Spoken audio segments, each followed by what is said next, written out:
Innover en cancérologie, c'est aussi proposer de nouvelles approches globales pour les patients. Et c'est pourquoi, dès 2010, on a été un des premiers centres hospitaliers à proposer de l'activité sportive adaptée, notamment au traitement suivi par les patients au centre.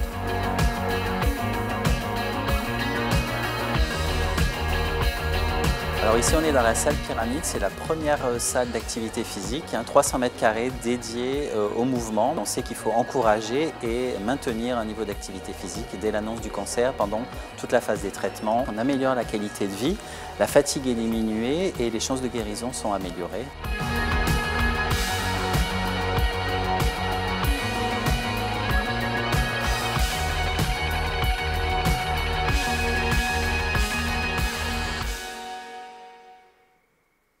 Bonsoir. Bonsoir. Alors, c'est quand même formidable de tout ce que vous faites, parce que là, on a vu quelques images. Et donc, la prévention aujourd'hui, c'est une de vos principales missions. Enfin, la principale, c'est le soin, bien sûr, toujours. Mais vous travaillez beaucoup sur la prévention. Oui, parce qu'en fait, on l'a vu, 400 000 cancers, une majorité sont guéris, mais beaucoup de cancers ne guérissent pas.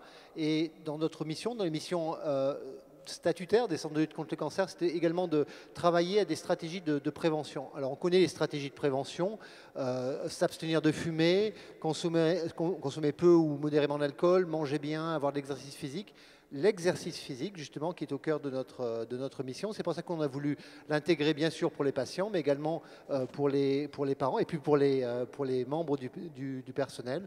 Et puis également les stratégies de vaccination sur lesquelles notre pays, et on le dit à Lyon, patrie de la vaccination, notre pays connaît un certain retard pour des vaccins qui permettent de prévenir des cancers redoutables, tels que le cancer du col de l'utérus. Donc c'est notre mission d'aider et d'améliorer cette situation pour notre pays. Alors on parle aussi de prévention tertiaire. Qu'est-ce que vous faites dans ce domaine-là? Alors la prévention tertiaire, c'est presque un problème de riche, puisqu'au fond, c'est les gens qui sont guéris et chez qui on va s'attacher. Il y en a de plus en plus, quand même. Il y en a de plus en plus, on en est fort heureusement, et chez qui on va s'attacher à ce qu'il n'y ait pas de deuxième problème. Et le deuxième problème, c'est numériquement pas négligeable. Sur la série des patients, 300 000 patients avec un dossier électronique au centre Léon Bérard depuis 1993, environ 9% des patients vont faire un deuxième cancer. Comment faire pour éviter qu'ils fassent un deuxième cancer? Comment faire pour éviter qu'ils fassent des complications des traitements ou de leur première tumeur? C'est toutes les stratégies de prévention tertiaire sur lesquelles on travaille, en reprenant les thèmes que l'on a indiqués, mais également en permettant aux patients, à travers une modulation de l'exercice physique, un reconditionnement, de pouvoir retravailler, perdre du poids, réacquérir une activité physique qui est, et c'est peut-être la cerise sur le gâteau, qui permet de réduire le risque de rechute pour un certain nombre de maladies, avec une très grande étude qui va être lancée prochainement, qui va interroger cette question et qui va voir si, au fond, la santé par le sport, c'est un médicament au même titre que d'autres médicaments.